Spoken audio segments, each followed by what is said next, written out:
Hello guys, j'espère que vous allez bien. Donc je vous souhaite la bienvenue aujourd'hui au nouveau et vraiment merci à ceux qui regardent habituellement mes vidéos. Aujourd'hui je suis à Paris-Orly, à l'aéroport d'Orly. Je suis arrivée hier soir de Rome, pratiquement à 23h et quelques.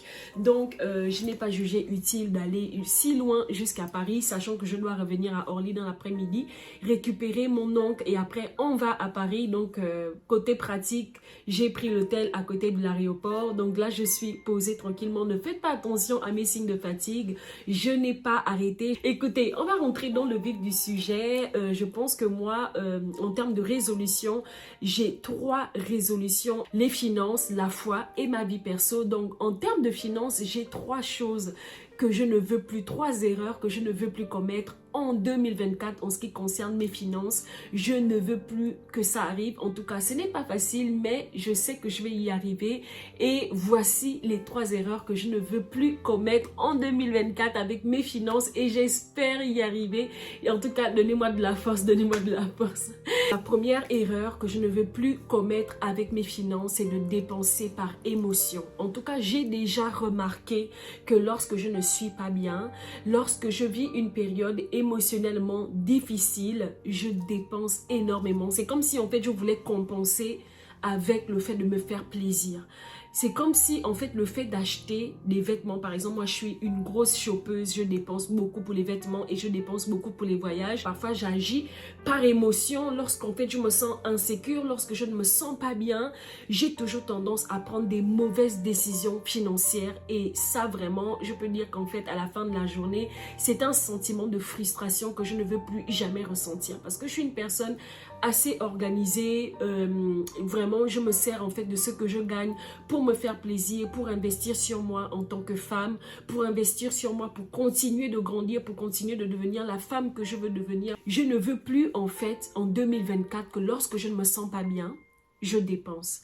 Soit je vais booker un voyage, soit je vais aller faire un shopping, surtout en ligne, mais au final c'est des vêtements même que je ne porte pas. Et il y a toujours ce sentiment d'insatisfaction qui est dans le cœur en fait. C'est-à-dire que tu peux aller, tu fais tes dépenses, mais à la fin de la journée, tu es toujours autant insatisfaite. Et j'ai compris qu'en fait, pour combler le manque, pour combler le vide, pour combler l'insatisfaction, je dois passer du temps dans la présence de Dieu. Je dois passer du temps dans la prière.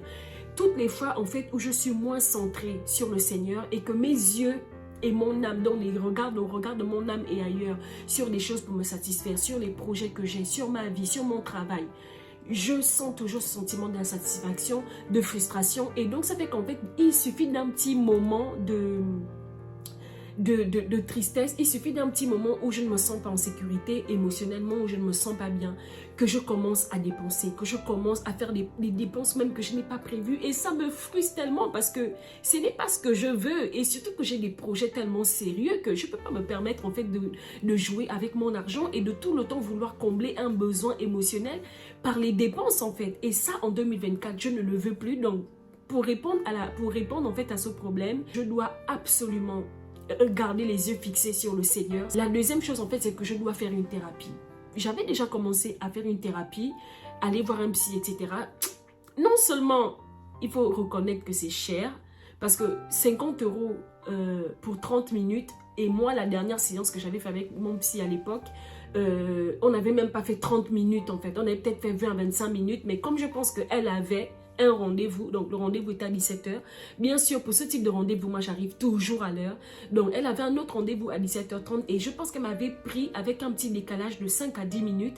Et la dernière séance, on n'avait même pas fait les 30 minutes comptabilisées qu'à 17h30, elle devait recevoir quelqu'un d'autre. Et là, j'ai dit non. Déjà, financièrement, là, c'est un budget. Mais en plus de ça, j'ai pas l'impression que vraiment ça m'apporte pour l'instant. Donc, c'est vrai qu'on était encore au début du processus. On n'avait pas encore fait 5 séances. Et du coup, j'avais arrêté. Donc, ce que je me dis, c'est qu'il y a un travail que je dois continuer de faire sur moi de manière émotionnelle, suivre une thérapie.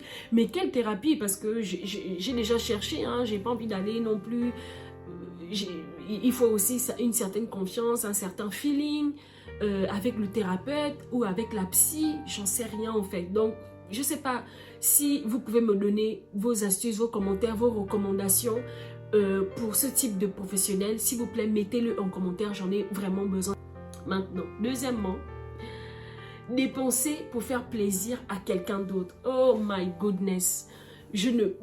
En fait, s'il y a une frustration financière que j'ai eue durant l'année 2023, c'est le fait, en fait, de moi me sacrifier. C'est-à-dire que je planifie mon budget. Je suis assez sérieuse en ce qui concerne mon budget. Je ne l'étais pas avant, mais j'ai appris et j'ai vu les bénéfices que ça m'a apporté.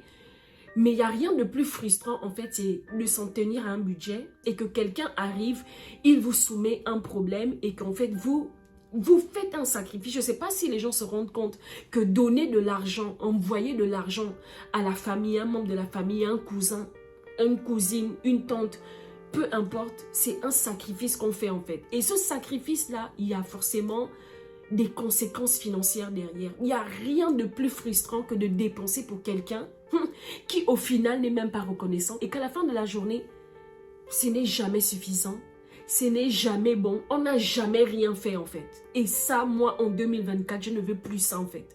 Moi là où maintenant, j'avais mis en place en 2022 un système d'enveloppe, c'est-à-dire que par mois, je mettais 20 € dans une enveloppe au cas où il y a un problème avec la famille.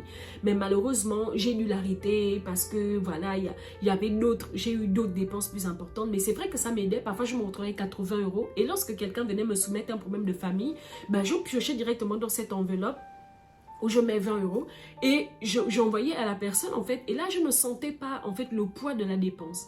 Mais lorsque la dépense n'est pas prévue, pour moi et que je ne peux pas l'assumer, je dis bien et que je ne peux pas l'assumer, si je suis large, il n'y a pas de problème, mais si je ne suis pas large, je ne veux plus dépenser pour quelqu'un, sauf si c'est une urgence, quelqu'un est malade, quelqu'un est à l'hôpital, il y a peut-être un décès dans la famille, peut-être un petit frère, une petite soeur qui n'a pas l'argent du taxi pour aller, ça je dépense, il n'y a pas de problème. Mais les autres demandes cheloues qui n'ont ni tête ni queue, parce que je ne veux pas frustrer la personne, parce que je veux faire plaisir, parce que, et qu'à la fin de la journée, moi je me retrouve embêtée.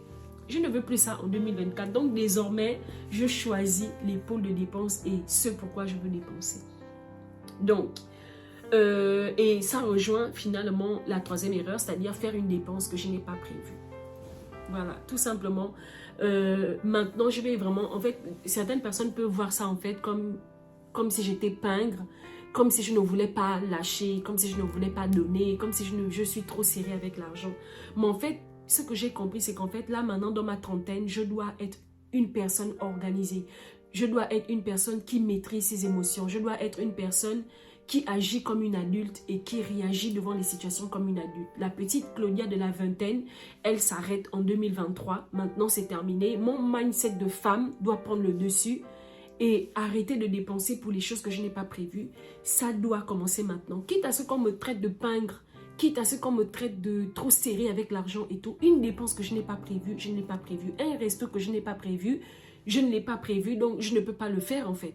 Un voyage que je n'ai pas prévu, bah, je ne l'ai pas prévu, je n'ai pas les moyens pour le faire, bah, je ne vais pas dépenser en fait. Et moi, je reste vraiment sur le fait qu'en fait, la manière dont on gère notre argent est liée à nos émotions. Moi, personnellement, ma gestion de l'argent est beaucoup liée en fait à mes émotions et il faut absolument qu'il y ait un rapport de sécurité entre mes émotions et mes finances en fait. Il faut absolument que je gère ça, il faut absolument que je règle ça parce que oui, certes, j'utilise mes finances pour régler mes problèmes, mais en même temps, je ne peux pas toujours combler un vide émotionnel. Je ne peux pas toujours combler une insécurité émotionnelle par mes finances. Il faut absolument que ces deux pôles arrivent à s'entendre, arrivent à devenir en sécurité, arrivent à se sentir en sécurité, de sorte qu'en fait, je vais combler, mes émotions seront comblées par autre chose, pas forcément par l'argent, et mon argent va aller dans les pôles plus importants, pas pour combler mes besoins émotionnels. Je pense que vous voyez ce que je veux dire. Donc, moi, 2024, voici mes résolutions. C'est une résolution qui me tient tellement à cœur. 2023 n'a pas été parfait en termes de finances, mais je suis contente de ce que j'ai pu réaliser. Mais alors là, tellement heureuse de ce que j'ai pu faire avec mon argent, des projets que j'ai pu réaliser avec mon argent. J'en suis tellement fière, mais disons qu'il y a encore de l'amélioration, il y a encore des choses à faire, il y a encore un mindset à travailler en termes de finances et j'espère sincèrement y arriver. Voilà, mais écoutez, voici mes résolutions pour cette année 2024. Pour ce mois de janvier, on commence avec un mindset. Il faut travailler le mindset. Donc, je vous souhaite un très bon week-end, une très belle année encore 2024. Tenez bon, je sais que les dépenses ont été très difficiles. Vous allez vous en sortir. Beaucoup de courage à vous et on se retrouve le week-end prochain autour d'une nouvelle vidéo. Bye, ciao. And I miss your side. I wanna be with you all of the time.